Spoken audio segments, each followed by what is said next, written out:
నాకు శత్రువులు లేరు అని ప్రకటించుకున్నాడు రేవంత్ రెడ్డి. సుశీర్ కదా, శత్రువులే లేరట. నిరక్షరాస్యత, పేదరికం, కరువే నా శత్రువులు. అరే రే, కొంత కొంత మారుతున్నట్టుగా అనిపిస్తుంది కదా.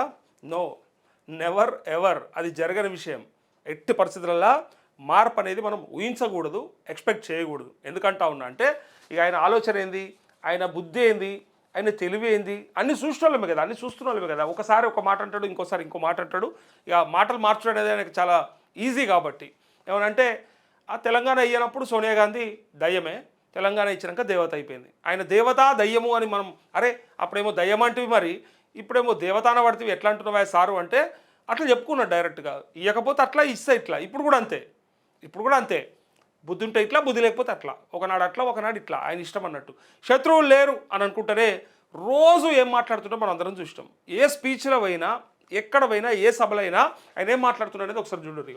ఉన్న ఒక్క శత్రువును ఎన్నికల్లో ఓడించాను, మారీచుడు ఏ రూపంలో వచ్చినా కట్టిపడేస్తాం, జైపాల్ రెడ్డి జానారెడ్డి సమయంలో చెల్లినట్టు ఇప్పుడు చెల్లదు, దెబ్బకు దెబ్బ తీస్తామంటూ ఆ కాలంలో వాళ్ళ టైంలో చెల్లినట్టు చెల్లది, ఇప్పుడు నేను అది ఇది అని చెప్పుకోవడానికి ప్రయత్నం చేస్తూ ఉన్నాడు రేవంత్ రెడ్డి. ఎంత గొప్ప నువ్వు అందరికి ఎరక. జానారెడ్డి జైపాల్ రెడ్డితో పోల్చుకోవడం అంటే నకకు నాగలోకానికి ఉన్నంత తేడా ఉన్నదని ప్రజల కింద కామెంట్ చేస్తూ ఉన్నారు. సిగ్గుపోతుంది. అంత గొప్ప నాయకులు ఎక్కడ గౌరవం ఇచ్చి సంస్కారంతో మాట్లాడి ఎంత మర్యాదపూర్వకంగా ఎంత గంభీరంగా మాట్లాడేటోళ్ళు వాళ్ళు అందరం చూస్తాం. ఏనాడన్నా జైపాల్ రెడ్డి కానీ జానారెడ్డి కానీ మాట్లాడిన స్పీచుల్లో ఒక్కటంటే ఒక్క తప్పుంటే చూపెట్టురా ఎవరికైనా సరే నేను ఛాలెంజ్ చేస్తూ ఉన్నా. ఎందుకంటే నేను చూసిన 30-40 ఏళ్ళ కింద, ఇక 30 ఏళ్ళ కింద నుంచి గమనించినటువంటి రాజకీయాలలో నేను చిన్న ఉన్నప్పటి నుంచి చూసుకుంటూ వస్తున్న టైంలో టీవీలలో కానీ బయట కానీ పత్రికల్లో కానీ ఎక్కడ కూడా జైపాల్ రెడ్డి కానీ జానారెడ్డి కానీ నోరు జారినట్టుగా, ఒక అనరాని పదాన్ని అన్నట్టుగా, అట్లే అసెంబ్లీ సెషన్స్లో ఎక్కడన్నా తప్పుగా ఏదన్నా అని మళ్ళా తర్వాత వాటిని రికార్డు నుంచి తొలగించినట్టుగా నేను ఎప్పుడు చూడలేదు. అంత బ్రహ్మాండంగా వాళ్ళు మాట్లాడేటోళ్ళు. ఇక వాళ్ళు ఉన్నప్పుడు చెల్లింది, ఇప్పుడు చెల్లది అంటే వాళ్ళు అట్లా మాట్లాడేటోళ్ళు కాబట్టే కేసీఆర్ ఆటలు చెల్లినాయి, ఇప్పుడు చెల్లయ్యి అని చెప్పి ఈయన ఏమంటుండంటే, వాళ్ళకంటే కేసీఆర్ మాట్లాడిన భాష ఎంతైతే పదునుగా, ఎంతైతే షార్ప్గా ఉంటుండో దానికంటే దారుణమైనటువంటి భాష నేను వాడుతున్నా, ఇక నన్ను మించిన వాడు లేడు అని డైరెక్ట్గా ఓపెన్గా చెప్తా ఉన్నాడు. నా అంతటోడు లేడు అని చెప్తున్నాడు. ఇంకా కాబట్టి ఇక అప్పుడు ఏదో పెద్ద మనుషుల టైంలో నడిచిందేమో కానీ ఇప్పుడు నేను నడపనియ్యా, ఇప్పుడు నేను చూసుకుంటా అని చెప్పి అంటా ఉన్నాడు. ఏదైనా గంతే, నేను ఇందాక చెప్పినా కదా, పాలపొంగు లెక్క కొంత ఉంటుంది అన్నట్టు.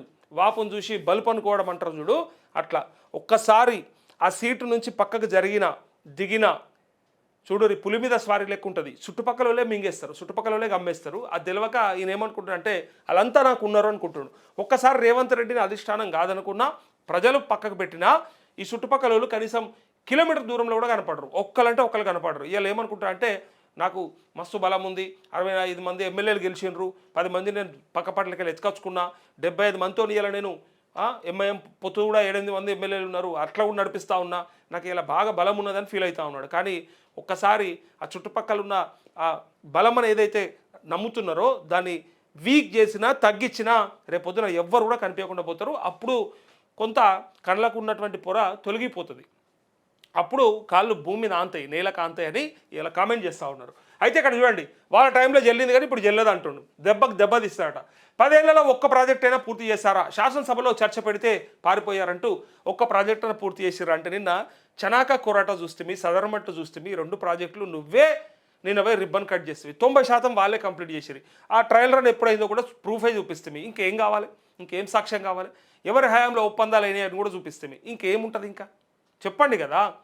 ఇంకా కనీసం 2012లో నీ ప్రభుత్వంలో ప్రయత్నం చేసిరా చనాక కొరట, ఏం జరిగింది మరి? ఎందుకు కాకపోయి మన కిరణ్ కుమార్ రెడ్డి ప్రభుత్వంలో ఎందుకు చేయలేకపోయినరు?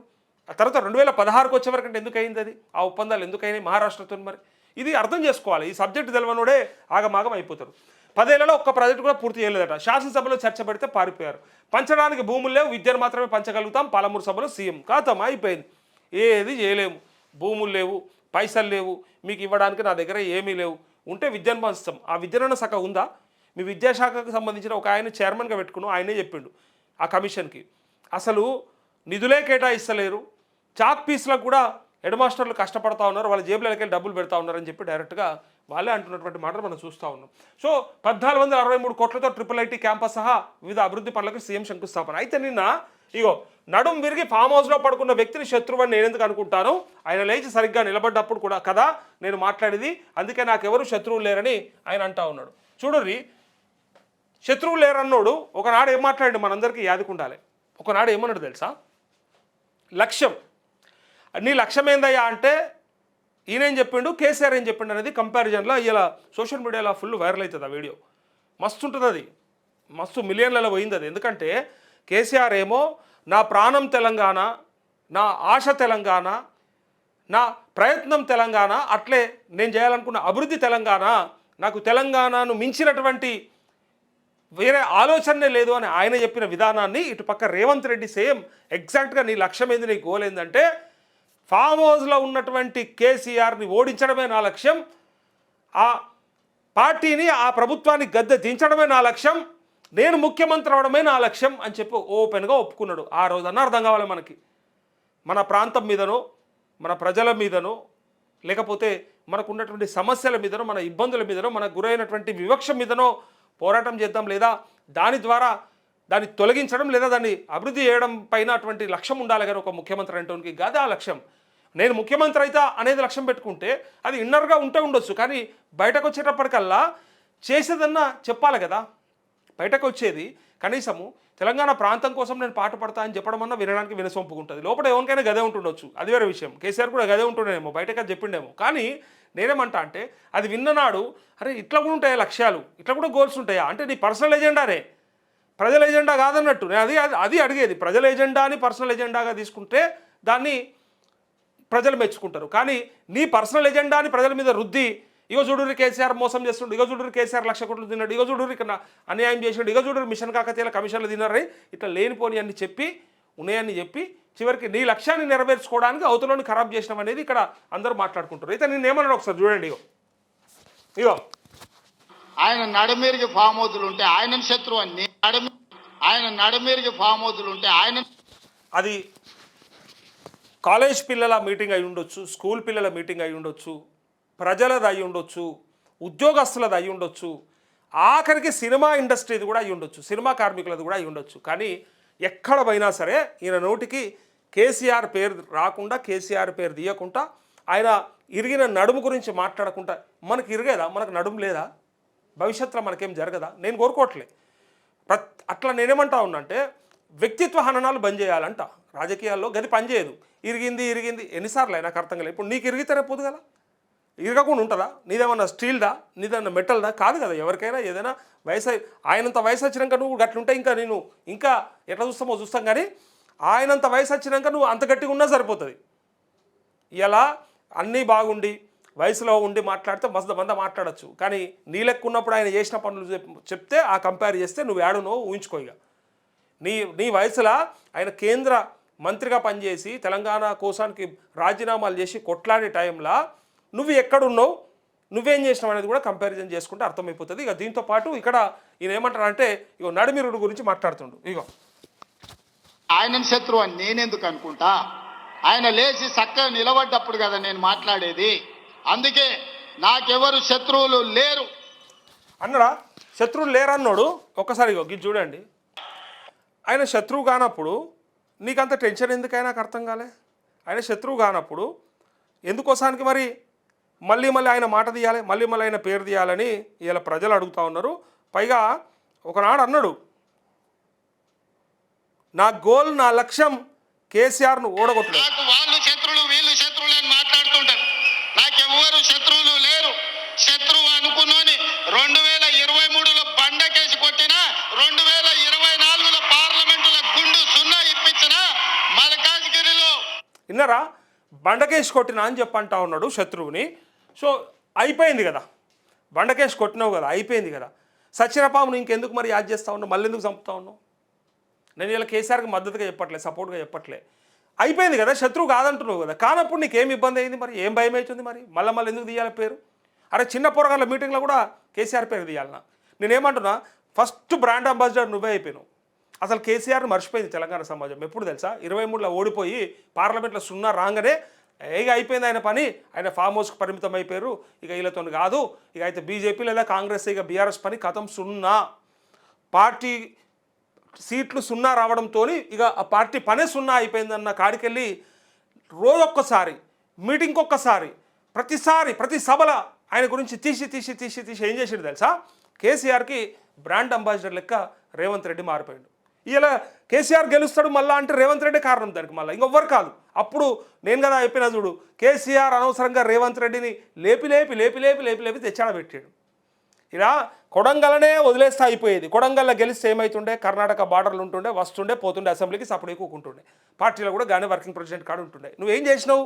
కొడంగల్ ఓడిస్తారు తీసుకుపోయి, ఆడిపోయి హరీష్ రావుకి ఇట్లా పోయి కొడంగల్ ఓడిచ్చేస్తే వచ్చి మొగోడు లెక్క నిలబడే, ఈడ మొలిచే నడి గడ్డ మీద పార్లమెంటు హైదరాబాద్కి సంబంధించి మన మల్కాజ్గిరి పార్లమెంట్లో నిలబడే గెలిచే వర్కింగ్ ప్రెసిడెంట్ కాస్త పీసీసీ ప్రెసిడెంట్ అయిపోయాయి. ప్రధానమంత్రి మోడీ వస్తే కూడా రిబ్బన్ కట్ చేయాలంటే కేసీఆర్ పక్కపంటి రేవంత్ రెడ్డిని పెట్టుకునే కాడికి తెచ్చుకుంటుంది. అదే కొడంగల్లోనే ఉండి ఉంటే, ఆడనే ఎమ్మెల్యేగా గెలిచి అటే ఉండి ఉంటే అసెంబ్లీకి వస్తుండే పోతుండే కదా. నువ్వేగా తెచ్చిపెట్టుకుంది అని నేను 100 సార్లు చెప్పిన. అక్కడ ఎవరినైతే నువ్వు తొక్కాలని చూసినావో, ఆపాలని చూసినావో ఆయన వచ్చాడా, ఆయనతో పోటీ చేసే గెలిచే ప్రెసిడెంట్ అయ్యే, తిరిగవే మొత్తానికి పాదయాత్ర చేసే చివరికి ముఖ్యమంత్రి కూడా అయిపోయాయి. అందుకే అంటా ఉన్నాం, మనము ఒకరిని టార్గెట్ చేస్తే అయితే ఎదగనన్నా ఎదుగుతాడు లేదా పోనన్న పోతాడు. కానీ ఏమైందట, రివర్స్లా ఎదిగిపోయాడు. ఇలా కేసీఆర్ని సేమ్ రేవంత్ రెడ్డి అదే పని చేస్తూ ఉన్నాడు. వదిలేస్తే అయిపోతుంది. అసలు లెక్కకైతే ఏం చేయాలి తెలుసా? ఓడిచ్చిండు అయిపోయింది. ఏదో సభలో ఈలలు వేయాలి, గోలలు చేయాలంటే ఈయనకేందంటే వేరే సబ్జెక్ట్ ఏం లేదు. పాపం ఆయన దగ్గర వేరే సబ్జెక్టో కంటెంటో లేకపోతే ఏదన్నా మంచి ఓ పిట్టకథనో లేకపోతే ఇంకెక్కడదో సామెతనో లేకపోతే వేరే దేశంకు సంబంధించిన ఏదన్నా జోకో లేకపోతే అది తీసుకొచ్చి మన దగ్గర ఇగో ఇట్లా చేద్దాం అనుకున్నామని ఏదో ఒక రకంగా మాటలతో చెప్పేటువంటి ప్రయత్నం చేస్తే బాగుంటుంది. కానీ అవి ఏమి లేవు కాబట్టి ఆయన ఏం చేస్తాడంటే, ఇక కేసీఆర్ను ఒక మాట 2 మాటలు తిట్టిరనుకో, లేదా హరీష్ రావును కేటీఆర్ను తిట్టిండనుకో అయిపోతుంది. అంటే జర్ర సభల ఈలలు గోలలు వచ్చేస్తాయని చెప్పేసి ఆయన ఆ మాటలు చెప్పుడు నేర్చాడు. ఇక ప్రతి దగ్గర అదే నేర్పిస్తున్నాడు తప్ప ఇంకోటి చెప్తలేడు. ఇక అది కాకుండా నువ్వు వేరేమైనా చెప్పొచ్చు. ఇగో మన దేశంలోకి ఇట్లా చేద్దాం అనుకుంటున్నాం, మన రాష్ట్రంలోకి ఇట్లా చేద్దాం అనుకుంటున్నాం, మనము ఇట్లా ఇంప్లిమెంట్ చేద్దాం అనుకుంటున్నాం, గత ప్రభుత్వంలో ఏం చేశారని ప్రభుత్వాన్ని విమర్శించవచ్చు. గత మరి 10 ఏళ్లలో మనకు జరిగిన అభివృద్ధిని ఇప్పుడు చేస్తున్నటువంటి అభివృద్ధిని కంపేర్ చేస్తూ ఏదైనా వేరే అయిపోవచ్చు. ఎంతసేపు కేసీఆర్ పేరు తీయకుండా ముందర పడతలేదు కాబట్టి ఆయన్నే బ్రాండ్ అంబాసిడర్గా రేపు పొద్దున కేసీఆర్ను మళ్ళీ ముఖ్యమంత్రి చేసేది ఈయననే అని చెప్పి ఇలా కామెంట్ చేస్తూ ఉన్నారు. ఎందుకంటే ఆయనకు అట్లా అనిపిస్తూ ఉంది జనాలకు కూడా. ఇగో ఇక్కడ చూడరు, ఇక ఇవాళ మీకు ఉచిత బస్సు ప్రయాణం ఇయ్యలేదా? ఆధార్ కార్డు తీసుకపోకూరు. రూపాయి అడిగినరా? ఎవడన్నా అడిగితే నా ఫోటో జేబులో పెట్టుకొని తీసి చూపిరిగో.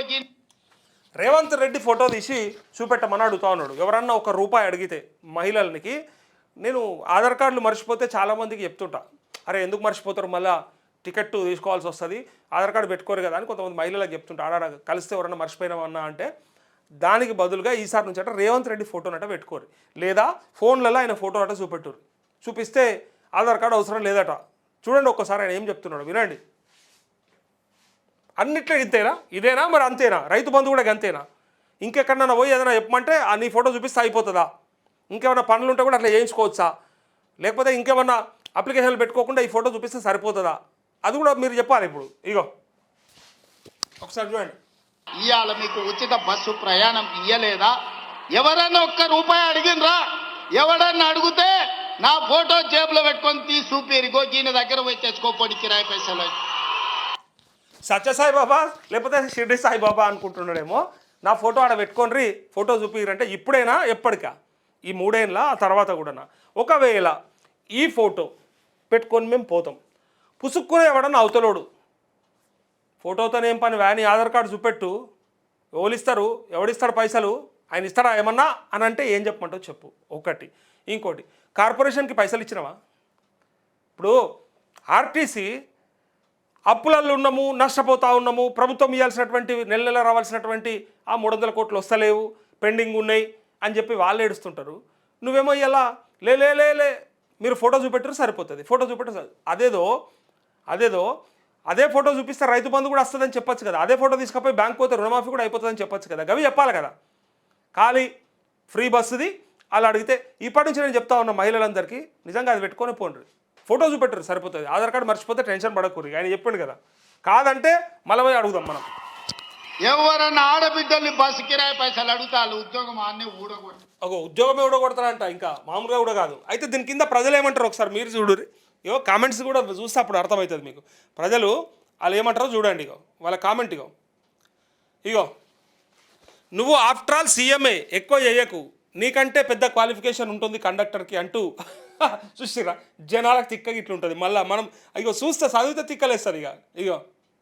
ఇగో bus drivers and conductors inners feeling అట. చెప్పు తీసుకొని కొడతారట. ఎవడ్రాడు చెప్పినోడు పైసలు మొదలు పైసలు అన్నది, లేకపోతే ఆధార్ కార్డు అని చూపెట్టు. ఎవడు చెప్పిండు నీకు? ఫోటో పంపిస్తా అని మన సాయిబాబా ఫోటోనా లేకపోతే దేవుని ఫోటోనా అని అంటారు అని జనాలు అనుకుంటున్నారు. ఇగో చూడరు, ఇగో చెప్పు తీసుకొని కొడతారని అంటూ ఉన్నారు. ఇంకా చూడరు, ఇగో నువ్వు తీసుమార్కాన్ వా. ముందు అయితే 4,000 పెన్షన్, 2,500 అర్హత ఉన్న మహిళలకు తులం బంగారం, కొత్తగా పెళ్ళిన జంటకు పైసలు ఇచ్చి మాట్లాడు గుంపు. అందరికీ తెలుసు ఆర్టీసీ ఎప్పుడో గంగాపురం అయిందని. ఎప్పుడు చూడు ఆ బస్సుల గురించే మాట్లాడుతావు. తెలంగాణ అంత అభివృద్ధి అయిపోయినట్లు అవు కదా. ఎప్పుడు బస్సులేనా? ఇక బస్సులో తిరిగితే అంత అభివృద్ధి అయిపోయినట్టేనా? ఇక బస్సులో తిరుగురు, బస్సులో తిరుగురు, ఇదే పనిగా. ఇక బస్సులో తిరిగితే చాలన్నట్టు అయిపోయా మొత్తానికి. వేరే పని ఏం లేదన్నట్టు, ఇక మహిళలకు పని లేదన్నట్టు. ఇక ఇప్పుడు ఇలా ఆధార్ కార్డు మర్చిపోతే నీ ఫోటో చూపిస్తే వాళ్ళకి పని లేదన్నట్టు. చూడురు ఇక ఎట్లా చెప్తా ఉన్నాడు అంటే గదొక్కనే ఇక ఫ్రీ బస్ అనే దాన్ని పట్టుకున్నారైతే ఇక అదేదో మొత్తం బ్రహ్మ పదార్థం లెక్క దాంతో మొత్తం మన రాష్ట్ర స్థితిగతులు మారిపోయినట్టు, ఆర్థికంగా పరిపుష్టి చెందించినట్టు ఏమేమో చెప్తా ఉన్నాడు కదా. చూడురు ఇంకా దీన్ని ఏమనాలి? మా మొగుళ్ళకు రేట్స్ తగ్గించరా అని మేము ఏం పాపం చేశామని బూతులు తిడతా ఉన్నారు. ఏమనాలి చెప్పు? ఒక మహిళ ఎట్లా మాట్లాడుతుంది చూడు. ఒకప్పుడు జనాలు ప్రయాణించాలంటే వాళ్ళ రూట్ బస్సు కోసం ఎదురు చూసేవాళ్ళు. ఈ బస్సు ఫ్రీ బస్సు దయ వల్ల పల్లె వెలుగులని ఎక్స్ప్రెస్ డీలక్స్ క్రింద మార్చి ఒక సామాన్యుడు, అందులో మహిళలు కూడా ప్రయాణించాలంటే భయపడేలా రేట్లు పెంచాడు. ఫ్రీ బస్సు పథకం పెట్టాలి, కానీ ఆ పథకం బస్సు కనపడకుండా చేయాలి. కార్పొరేట్ రేంజ్ ఐడియా అంటూ చూసిరా. అరే ఆర్టీసీ ఎంప్లాయీస్ మీకు సిగ్గు అనిపిస్తలేదా? ఇప్పుడు ఫిట్మెంట్ కోసం ఎన్నో రోజులు ధర్నాలు చేసిరు, అది కూడా తెలంగాణ వచ్చిన కొత్తలో. ఇప్పుడు ఏ రోగం వచ్చిందిరా మీకు? ఎంతసేపు మీకు మీ సాలరీస్, ఫిట్మెంట్స్, యూనియన్స్, గొడవలు, మీ డబ్బుల విషయం తప్ప జనాలు ఏం అయిపోయినా మీకు పట్టదా వచ్చి అన్ని. ఇగో ప్రజలకు కూడా ఇంత తిక్కలు ఉన్నారు చూడండి. మీ ఫోటో చూపిస్తే ఇంకా కొట్టుకునేలా ఉన్నారు, ఎందుకు సార్ ఇంకా కెలుకుతారు అంటూ ఫోటో చూపిస్తే ఇంకా తన్నుకుంటారట. ఆధార్ కార్డు చూపిస్తానంటే సపరేట్ కూర్చుంటారు, కానీ ఫోటో చూపిస్తే తన్నుకుంటారట, గొడవలు అవుతాయట. మరి అసలు బస్సులే లేకపోతే నువ్వు రాజీనామా చేస్తావా? ఇంకా చాలా జనాల కామెంట్లు చూడరు. నాది కాదు ఇది. బిల్డప్ బాబాయ్ అట. నీ ఫోటో ఎందుకురా అయ్యా? నువ్వు చీర కట్టుకున్న ఫోటో ఏమైనా రిలీజ్ చేస్తావా? ఇది నా మాటలు కాదు, సారీ. ఇవి ఇట్లాంటివి మాట్లాడకూడదు. రాష్ట్ర ముఖ్యమంత్రి గురించి ఇంత తప్పుడు మాటలు మాట్లాడద్దు. నువ్వు ఓడిపోయే రోజులు దగ్గరలో ఉంటే ఇదేం రొడ్డ కొట్టురా పొట్టోడా అంటూ పోయమ్మ. సారీ ముఖ్యమంత్రి గారు క్షమించాలే, మన్నించాలే ఇలాంటి చెత్త కామెంట్స్ చదివినందుకు. ఎందుకంటా ఉన్నంటే ప్రజల మాట ప్రజలకు ఎరక కావాలి, ప్రజలకు అర్థం కావాలి. ఏమంటుర్రో ఒకసారి చూడాలి. ఎందుకంటే నేను అంటుంటే ఎప్పుడు నువ్వే అంటున్నావు, నీకేముంది నొప్పి, నీకేం నొప్పి రాబాయ్ అని అంటూ ఉంటారు. కానీ ఇక్కడ జనం మాట అది. కావాలంటే ఐడీలు ఉన్నాయి, ఆ కామెంట్స్ ఉన్నాయి, కావాలంటే చూసుకోరు. అది ప్రజలకు తిక్క లేస్తే అట్లా ఉంటుంది ప్రజల నుంచి వచ్చేటువంటి మాట. అలా అంటుర్రు. ఒకటే బస్సు పట్టుకున్నావు, ఇక బస్సేనా? ఇక బస్సు తప్ప ఇంకోటి లేదా? ఇక ఇంకో జీవితమే లేదా జనాలకి? బస్సుల్లో తిరగాలనా అని అంటా ఉన్నారు. ఇక్కడ ఆయన ఏమన్నాడంటే ఇక నడుం విరిగి ఫామ్ హౌస్లో పండుకున్న వ్యక్తిని శత్రువు అని నేను ఎందుకు అనుకుంటా అంటూ ఇక ఆయన ఏమంటున్నాడంటే మొత్తానికైతే తనకు శత్రువు ఎవరు లేరంటా ఉన్నాడు. అందుకే 1463 కోట్లతో IIIT క్యాంపస్ సహా వివిధ అభివృద్ధి పనులకు సీఎం శంకుస్థాపన చేసినట. దీంతో పాటు ఇక వచ్చే నెల నుంచి అంగన్వాడీల్లో టిఫిన్ పెడతారట. సరఫరా చేయనున్న టీజీ ఫుడ్స్ హైదరాబాద్ జిల్లాలో శ్రీకారం, ఆపై రాష్ట్ర వ్యాప్తంగా అమలు అంటూ ఇక్కడ మొత్తానికి ఇక అంగన్వాడీల్లో కూడా టిఫిన్ పెడతారట. సో దానికి సంబంధించినటువంటి ఈ వార్త.